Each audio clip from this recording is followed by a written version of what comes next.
اور عزت و جلال کے صدقے سے اے اللہ ہماری اس دعا کو قبول فرما. سبحان ربک رب العزت عما یصفون وسلام علی المرسلین والحمد للہ رب العالمین. سامعین 13 شعبان المحرم کی تاریخ شروع ہو چکی ہے. 23 فروری ہے. خبر کا عنوان ہے جامعہ اسعاد المنات میں تکمیل بخاری شریف. یہ تکمیل بخاری شریف مولانا ریاض احمد گنگوہی نے مکمل یہ کرائی ہے. اور آپ دیکھ ہیں ندوے کے استاد مولانا مستقیم صاحب ندوی اور جامعہ شاہ امام انور کے استاد مولانا صغیر پرتاپ گڑھی، یہ سب علاقے علماء آپ کو دیکھ رہے ہیں موجود ہیں. ادارے کے محترم مولانا محمد عرفان ثاقب نے حاضرین کا شکریہ ادا کیا ہے اور مولانا واصف امین نے تمہید خطبہ پیش کیا ہے. اور یہاں سے 5 طالبات فارغ ہوئی ہیں. بتا دیں یہ ادارہ ماشاءاللہ ندوے کی شاخ ہے. وَأَحْسَنَ الْهَدْيِ هَدْيُ مُحَمَّدٍ صلی اللہ علیہ وسلم وَخَيْرَ الْأُمُورِ عَوَازِمُهَا وَشَرَّ الْأُمُورِ مُحْدَثَاتُهَا وَكُلَّ مُحْدَثَةٍ بِدْعَةٍ وَكُلَّ بِدْعَةٍ ضَلَالَةٍ وَكُلَّ ضَلَالَةٍ فِي النَّارِ.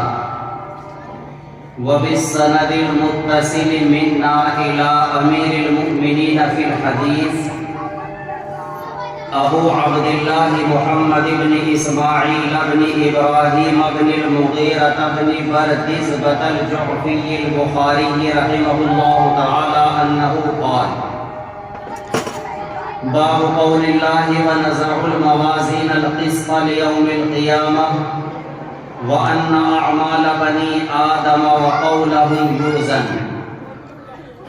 وقال مجاهد: القسطاس العدل بالرومية ويقال القسط مصدر المقسط وهو العادل وأما القاسط فهو الجائر. وبه قال حدثنا أحمد بن إشكاب قال حدثنا محمد بن فزيل عن عمارة بن القعقاع عن أبي زرعة عن أبي هريرة رضي الله تعالى عنه قال: قال النبي صلى الله عليه وسلم: كلمتان حبيبتان إلى الرحمن خفيفتان على اللسان ثقيلتان في الميزان سبحان الله وبحمده سبحان الله العظيم. یہ کتاب بخاری شریف کے نام سے مشہور ہے اس لیے کہ اس کتاب کے مؤلف کا وطن بخارا ہے. اسی کی طرف نسبت کرتے ہوئے اس کتاب کو بخاری شریف کہا جاتا ہے، جبکہ اس کتاب کا اصل اور پورا نام الجامع الصحیح المسند المختصر من امور رسول اللہ صلی اللہ علیہ وسلم و سننہ و ایامہ. یہ اس کتاب کا پورا نام ہے. قرآن کریم اللہ کا کلام ہے، اللہ کی کتاب ہے، اور بخاری شریف گویا کہ نبی پاک صلی اللہ علیہ وسلم کی کتاب ہے. لفظ گویا کے اس وجہ سے بڑھایا ہے کہ ایک بہت بڑے محدث ہیں علامہ ابو زید مروزی رحمۃ اللہ علیہ. انہوں نے ایک مرتبہ خواب میں نبی پاک صلی اللہ علیہ وسلم کی زیارت کا شرف حاصل کیا. اللہ کے نبی صلی اللہ علیہ وسلم نے ابو زید مروزی رحمۃ اللہ علیہ سے کہا: اِلَى مَتَى تُدَرِّسُ کتاب الشافعی وَلَا تُدَرِّسُ کتابی. اے ابو زید، امام شافعی رحمۃ اللہ علیہ کی کتاب کب تک پڑھاتے رہو گے؟ ہماری کتاب کیوں نہیں پڑھاتے؟ ابو زید مروزی رحمۃ اللہ علیہ نے نبی پاک صلی اللہ علیہ وسلم سے پوچھا، اے اللہ کے نبی صلی اللہ علیہ وسلم، آپ کی کتاب کون سی ہے؟ آپ نے ارشاد فرمایا الصحیح البخاری۔ یہ کتاب بخاری شریف تمام علماء کا تقریباً اس بات پر اتفاق ہے کہ یہ اصح الکتب بعد کتاب اللہ،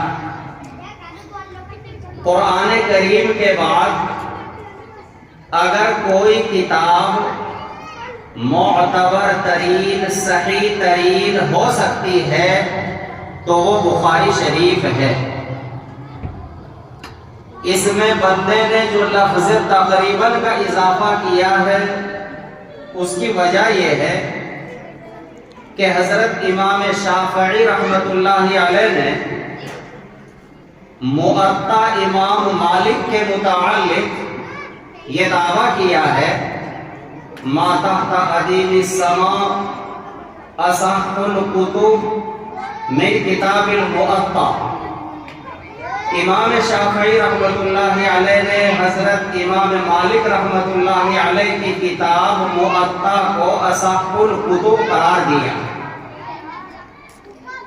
لیکن اس کا جواب علماء محققین نے یہ ذکر کیا ہے کہ حضرت امام شافعی رحمۃ اللہ علیہ نے یہ بات بخاری شریف کے وجود میں آنے سے پہلے کہی تھی، تو موطا امام مالک کی اصحیت مسلم ہے، مگر وہ بخاری شریف کے منظر عام پر آنے سے پہلے کی بات ہے۔ بعض اہل مغاربہ کا خیال ہے کہ اصح الکتب بعد کتاب اللہ مسلم شریف ہے، لیکن مسلم شریف کو بھی حضرات محققین نے یہ کہہ کر کہ حسن ترتیب کے اعتبار سے مسلم کو اصح الکتب قرار دیا جا سکتا ہے، لیکن بخاری شریف اپنی تمام تر خوبیوں اور کمالات کی بنیاد پر متفق علیہ طور پر اصح الکتب بعد کتاب اللہ قرار دی گئی ہے۔ یہ کتاب امام بخاری رحمۃ اللہ علیہ نے بڑی محنتوں کے ساتھ، بڑے مجاہدات اور بڑی مشقتیں برداشت کرنے کے ساتھ ترتیب دی ہے۔ حضرات علماء نے لکھا ہے کہ امام بخاری رحمۃ اللہ علیہ جن کی پیدائش اتفاقی بات ہے جمعے کے دن جمعے کے بعد ہی ہوئی، اور آج یہاں اس اصح ترین اور معتبر ترین کتاب کی تکمیل بھی جمعے کے دن جمعے کے بعد ہی ہو رہی ہے۔ اللہ تبارک و تعالی نے امام بخاری رحمۃ اللہ علیہ کو بہت سی خوبیوں اور کمالات سے سرفراز فرمایا، لیکن امام بخاری رحمۃ اللہ علیہ پر ان کی زندگی میں بہت سے حوادثات بھی پیش آئے، جن میں سب سے بڑا حادثہ امام بخاری رحمۃ اللہ علیہ پر یہ پیش آیا کہ وہ بچپن ہی میں سایہ پدری سے محروم ہو گئے، یتیم ہو گئے۔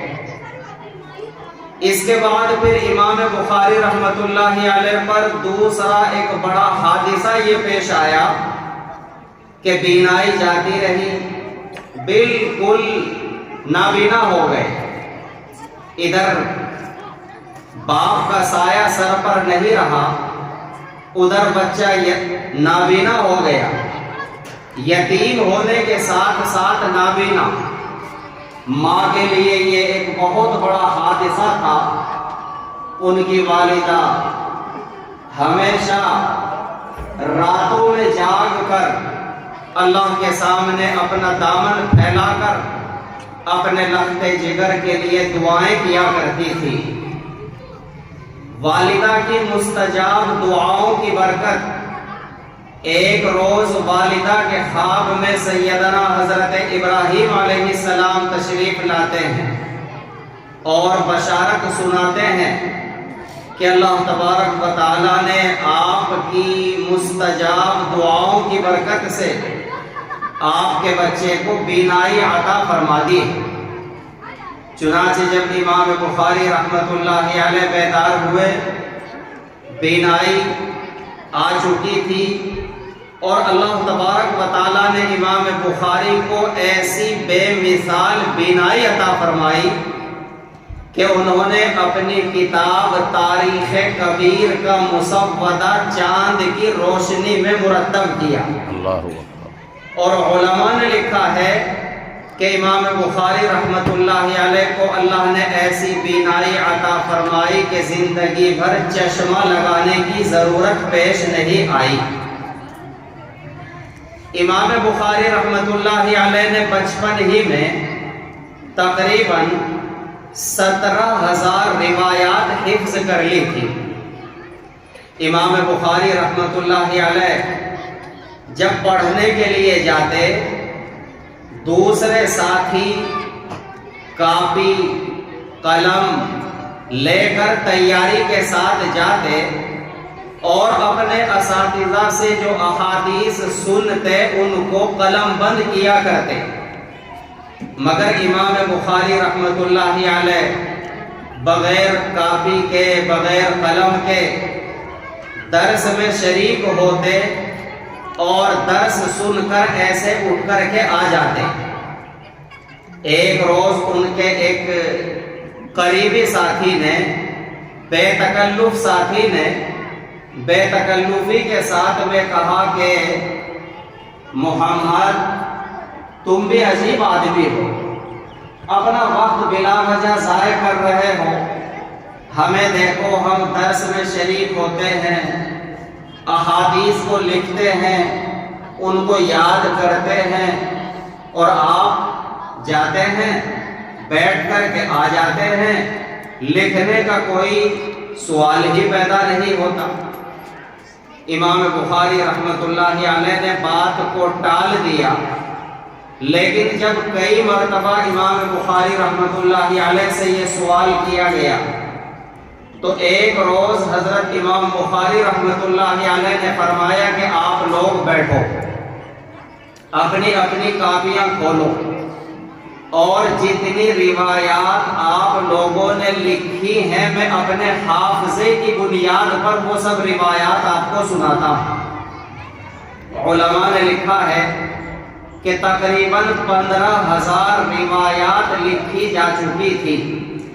امام بخاری رحمۃ اللہ علیہ نے اپنی یادداشت اور اپنے حافظے کی برکت سے ترتیب کے ساتھ وہ 15,000 روایات سنائی۔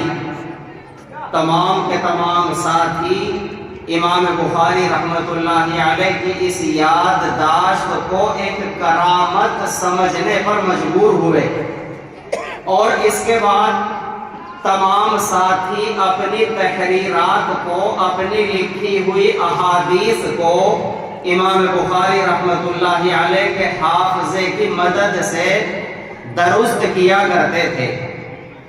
سوال پیدا ہوتا ہے کہ اللہ تبارک و تعالیٰ نے امام بخاری رحمۃ اللہ علیہ کو ایسا بے مثال حافظہ کس بنیاد پر عطا کیا تھا؟ وہ کیا خصوصیات تھی، کیا خوبیاں تھی جن کی بنیاد پر اللہ تبارک و تعالیٰ نے امام بخاری رحمۃ اللہ علیہ کو ایسا بے مثال حافظہ عطا فرمایا تھا؟ ان خصوصیات میں سب سے اہم خصوصیت ہے تقویٰ، یعنی گناہوں سے پرہیز۔ علماء نے لکھا ہے کہ گناہوں کی نحوست حافظے یعنی یادداشت کو کمزور کر دیتی ہے۔ امام بخاری رحمۃ اللہ علیہ کے حالات میں لکھا ہے کہ جب ان کو یہ معلوم ہوا کہ غیبت کرنا گناہ کبیرہ ہے، اسی وقت سے غیبت چھوڑ دی اور زندگی بھر کبھی امام بخاری رحمۃ اللہ علیہ نے کسی کی غیبت نہیں کی ہے۔ یہ فرمایا کرتے تھے کہ کل قیامت کے دن کوئی شخص غیبت کی بنیاد پر میرا دامن نہیں پکڑ سکے گا۔ امام بخاری رحمۃ اللہ علیہ کی بہت سی خوبیاں اور بہت سے کمالات علماء اور محدثین نے ذکر کیے ہیں۔ بہرحال امام بخاری رحمۃ اللہ علیہ نے 6 لاکھ احادیث کے مجموعے سے انتخاب فرما کر یہ کتاب بڑی محنتوں اور بڑے مجاہدات کے ساتھ میں ترتیب دی ہے۔ اس کتاب کو مکمل کرنے میں امام بخاری رحمۃ اللہ علیہ کو 16 سال لگے۔ 16 سال کی مسلسل محنت سے یہ کتاب اور یہ ذخیرہ تیار ہوا ہے۔ 6 لاکھ احادیث میں سے انتخاب فرما کر احادیث کا یہ مجموعہ امام بخاری رحمۃ اللہ علیہ نے پیش کیا ہے۔ اس کتاب میں مقررات، معلقات، متابعات سبیل بقول حافظ ابن حجر عسقلانی 9082 روایات ہیں۔ امام بخاری رحمۃ اللہ علیہ نے اس کتاب کی تمام روایات کو حرم مکی کے اندر اس طرح سے مرتب کیا کہ پہلے غسل فرماتے، اس کے بعد پھر 2 رکعت نماز پڑھتے، اس کے بعد پھر اللہ سے لو لگاتے، استخارہ فرماتے، جب مکمل طور پر شرح صدر ہو جاتا تب روایت کو اس کتاب کے اندر درج فرماتے۔ اور امام بخاری رحمۃ اللہ علیہ کی کمال احتیاط دیکھیے، ایک محدث کے یہاں لمبا سفر کر کے ایک حدیث حاصل کرنے کے لیے جاتے ہیں، وہ محدث اپنے گھوڑے کو اپنے پاس بلانے کے لیے دامن کو ایسے سمیٹے ہوئے تھے۔ امام بخاری رحمۃ اللہ علیہ نے ان سے پوچھا کہ آپ اپنا دامن کیوں سمیٹے ہوئے ہیں؟ انہوں نے بتلایا کہ یہ گھوڑا یہ سمجھے گا کہ میرے دامن میں چارہ ہے اور یہ گھوڑا میرے قریب آ جائے گا۔ امام بخاری نے پوچھا کہ آپ کے دامن میں چارہ ہے؟ بتلایا کہ نہیں۔ تو امام بخاری رحمۃ اللہ علیہ نے ان سے وہ حدیث نہیں لی اور واپس ہو گئے اور یہ فرمایا کہ جو شخص بے زبان جانوروں کو دھوکہ دے سکتا ہے وہ ہمیں بھی دھوکہ دے سکتا ہے، ایسے شخص سے ہمیں کوئی روایت اپنی کتاب میں نہیں لکھنی ہے۔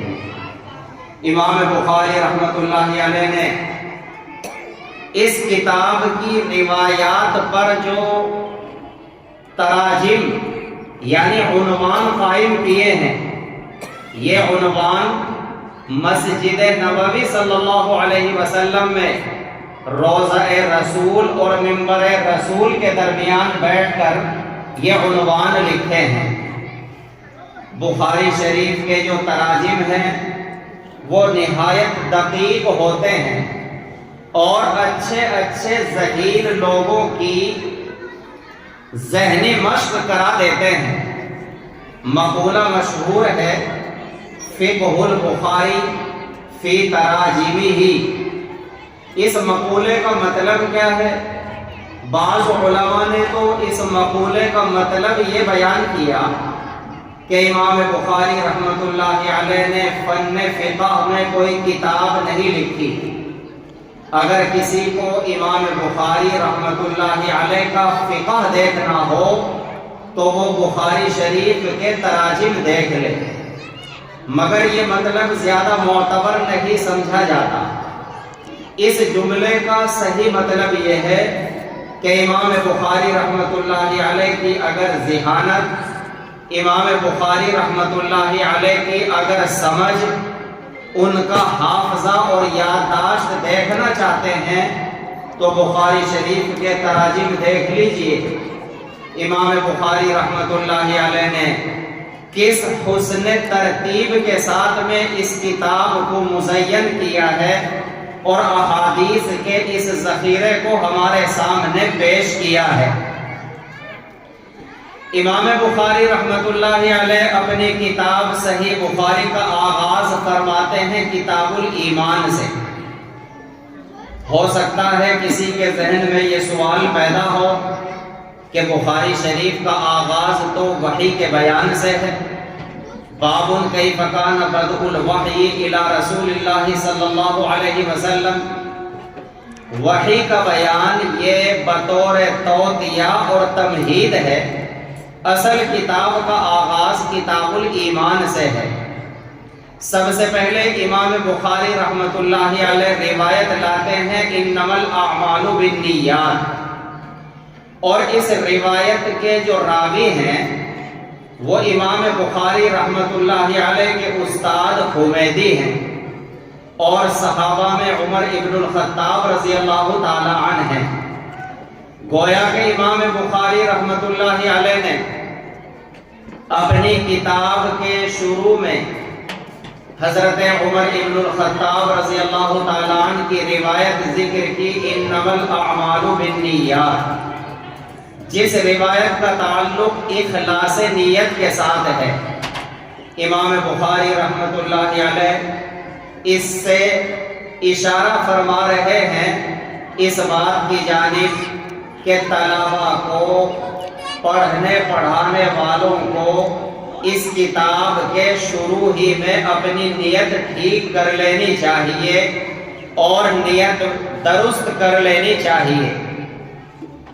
آگے امام بخاری رحمۃ اللہ علیہ مختلف عنوانات لائے، اعمال کو ذکر کیا، عبادات کو ذکر کیا، معاملات کو ذکر کیا، معاشرت کو ذکر کیا، اور پھر اخیر میں امام بخاری رحمۃ اللہ علیہ نے عنوان قائم کیا ہے کتاب الرد علی الجہمیہ، یعنی کتاب التوحید۔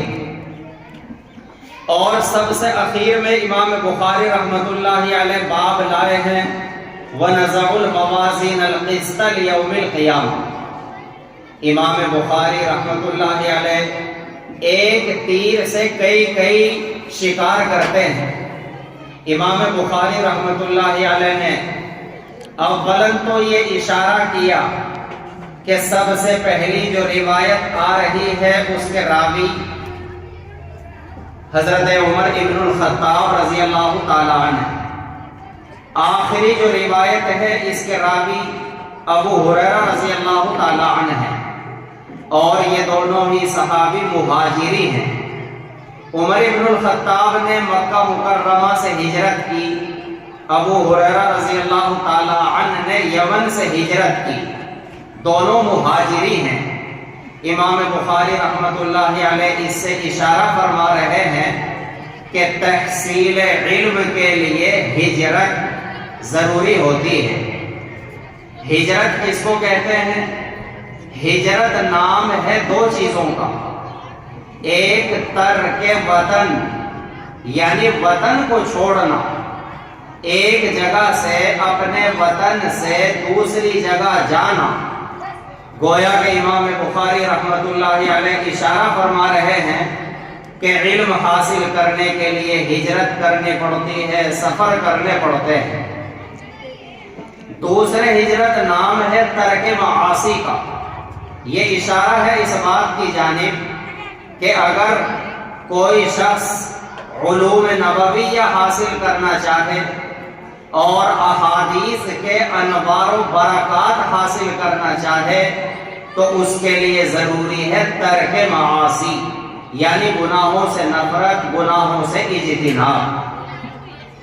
اس کے علاوہ امام بخاری رحمۃ اللہ علیہ پہلی جو روایت لاتے ہیں وہ اپنے استاد حمیدی کی سند سے لاتے ہیں، اور یہ روایت اپنے استاد احمد ابن اشکاب کی سند سے لا رہے ہیں۔ بخاری شریف کے اندر یہ روایت امام بخاری رحمۃ اللہ علیہ نے دوسرے دو اساتذہ کی سند سے بھی ذکر فرمائی ہے، مگر آخر میں احمد ابن اشکاب کی سند سے روایت لا رہے ہیں۔ یہ اشارہ ہے اس بات کی جانب کہ حمیدی اور احمد دونوں کا مادہ حمد ہے، یعنی کتاب کے شروع میں بھی حمد اور آخر میں بھی امام بخاری رحمۃ اللہ علیہ حمد کر رہے ہیں۔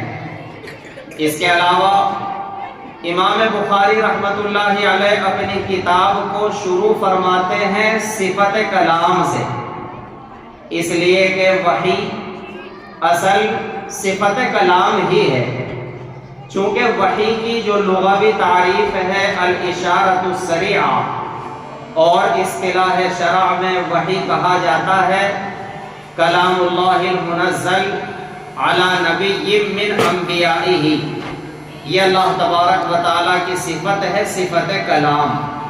اور بخاری شریف کا اختتام بھی امام بخاری رحمۃ اللہ علیہ صفت کلام ہی پر فرما رہے ہیں۔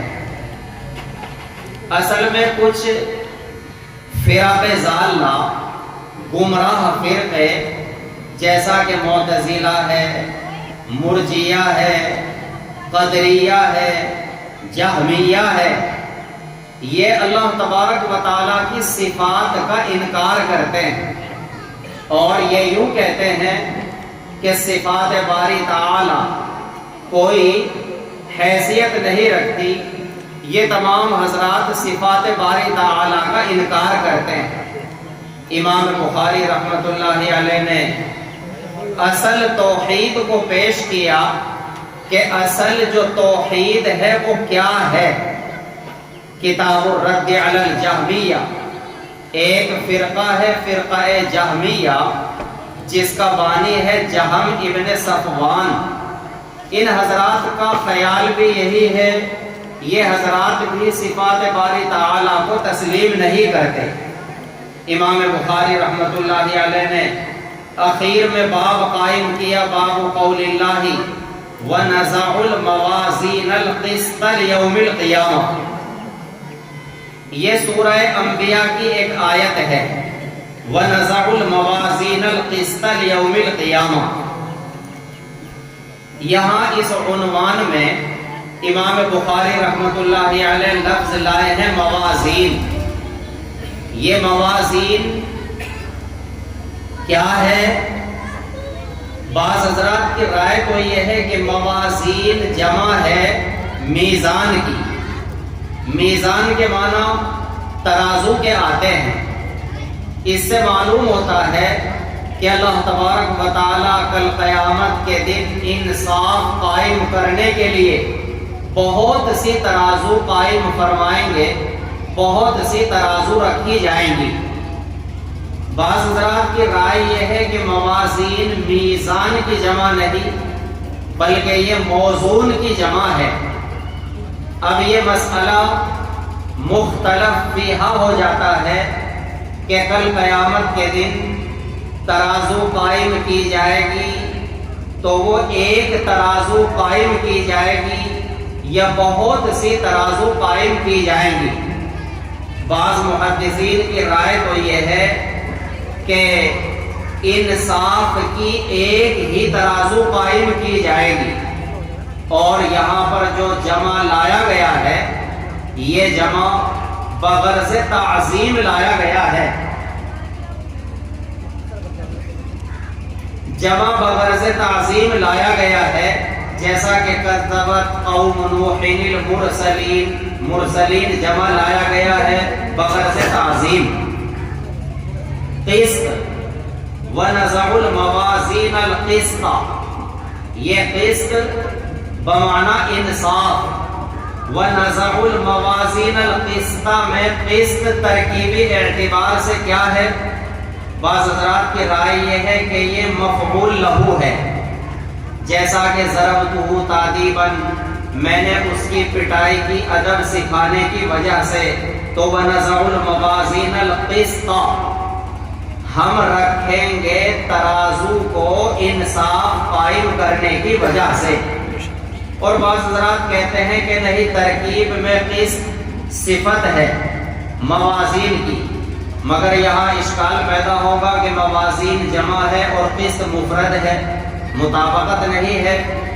شرح وقایہ میں آپ نے قاعدہ پڑھا المصدر لا یثنی ولا یجمع، جس کا مطلب یہ ہے کہ مصدر کو تثنیہ اور جمع لانا ضروری نہیں ہوتا، اس لیے اس کو موازین کی صفت بھی قرار دیا جا سکتا ہے۔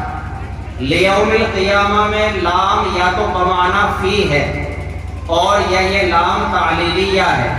وَنَزَعُ الْمَوَازِينَ الْقِسْطَ لِيَوْمِ الْقِيَامَةِ، ہم قیامت کے دن انصاف کی ترازو رکھیں گے۔ وَأَنَّ أَعْمَالَ بَنِي آدَمَ وَقَوْلَهُمْ يُوزَنُ، ایک نسخہ ہے قولہم، دوسرا نسخہ ہے اقوالہم۔ اس سے معلوم ہوتا ہے کہ بنی آدم کے اقوال اور بنی آدم کے اعمال تولے جائیں گے، گنے نہیں جائیں گے، شمار نہیں کیے جائیں گے کہ کس شخص نے کتنے اعمال کیے، چونکہ اللہ تبارک و تعالیٰ کے یہاں کمیت نہیں بلکہ کیفیت کو دیکھا جائے گا۔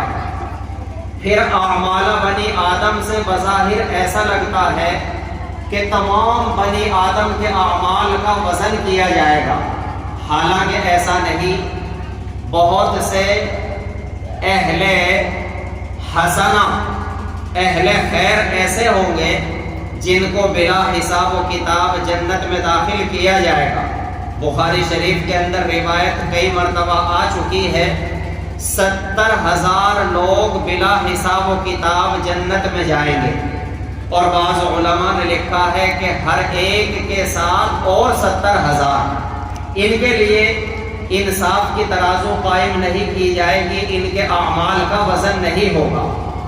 اسی طریقے سے منکرین میں، کفار و مشرکین میں، جن کے اعمال ناموں میں خیر نام کی کوئی چیز ہی نہیں، ایمان بھی نہیں، اعمال خیر بھی نہیں، وہ بلا حساب و کتاب جہنم میں جائیں گے، اور باقی کے لیے ترازو قائم کی جائے گی۔ امام بخاری رحمۃ اللہ علیہ کا مزاج یہ ہے کہ جب وہ کسی آیت کو ذکر فرماتے ہیں تو ان کا ذہن دوسری آیت کی طرف منتقل ہو جاتا ہے۔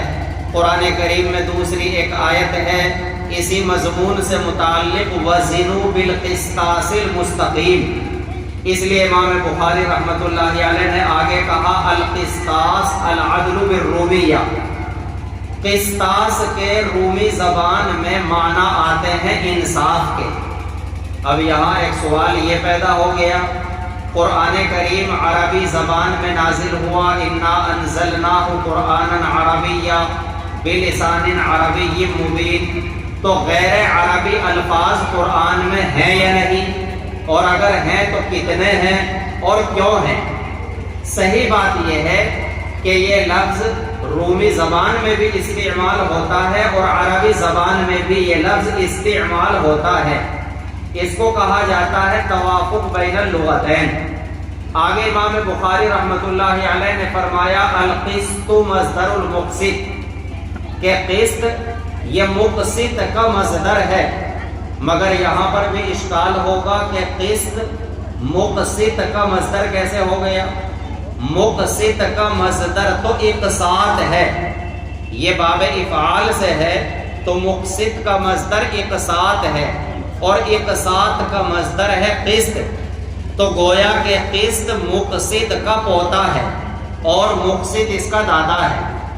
دادا کو جس طریقے سے باپ کہہ دیا جاتا ہے، پوتے کو بیٹا کہہ دیا جاتا ہے، اس اعتبار سے امام بخاری رحمۃ اللہ علیہ نے قسط کو مقسط کا مصدر کہا ہے، اور اس کے معنی انصاف کے بھی آتے ہیں اور دوسرے معنی اس کے ظلم کے بھی آتے ہیں، قرینے سے معنی متعین کیے جاتے ہیں۔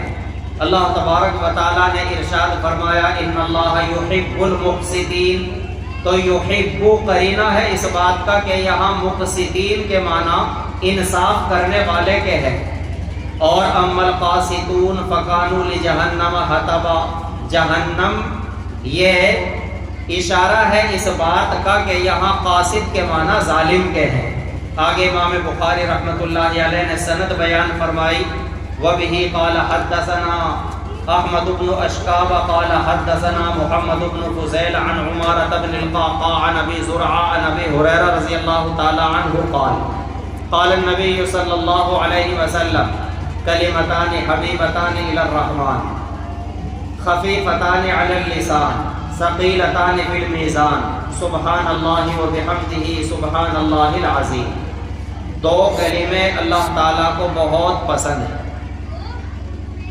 سوال پیدا ہوتا ہے کہ اللہ تعالیٰ کو جو دو کلمے پسند ہیں ان کی ادائیگی بڑی دشوار ہوگی۔ اس شبہ کو دور فرمایا خفیفتان علی اللسان کہ زبان پر ان کی ادائیگی بہت آسان ہے، اس لیے کہ ان میں نہ کوئی فعل ہے اور اسما میں کوئی غیر منصرف نہیں، اور حروف شدیدہ میں سے ان میں کوئی حرف نہیں۔ پھر ذہن میں بات آئی کہ جب زبان پر وہ ہلکے پھلکے تو پھر میزان میں ان کا وزن ہی کیا ہوگا، تو آگے فرمایا ثقیلتان فی المیزان کہ میزان عدل میں یہ بہت وزنی ثابت ہوں گے۔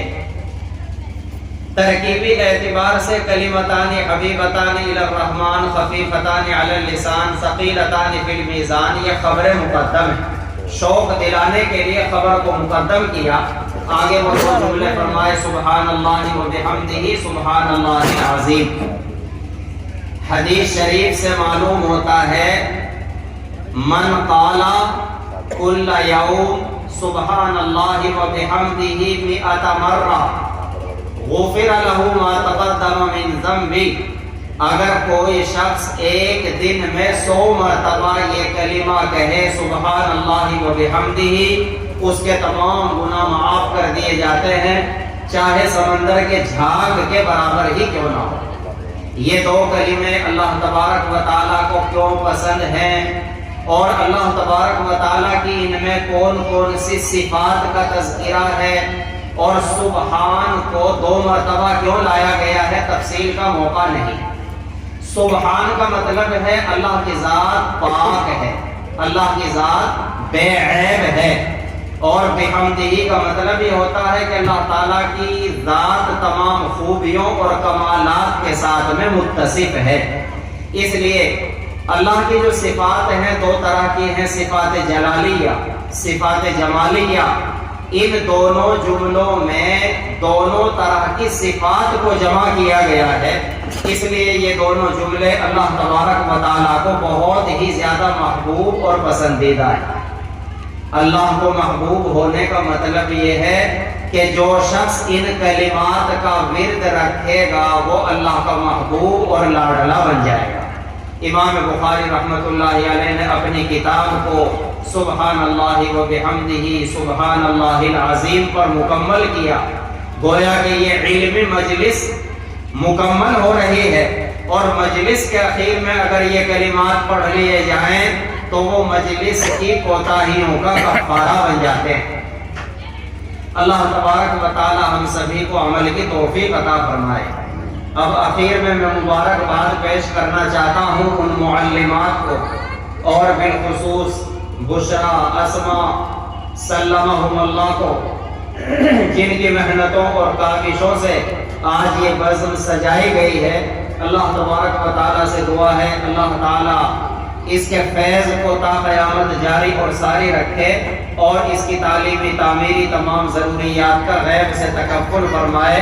وآخر دعوانا الحمد للہ رب العالمین۔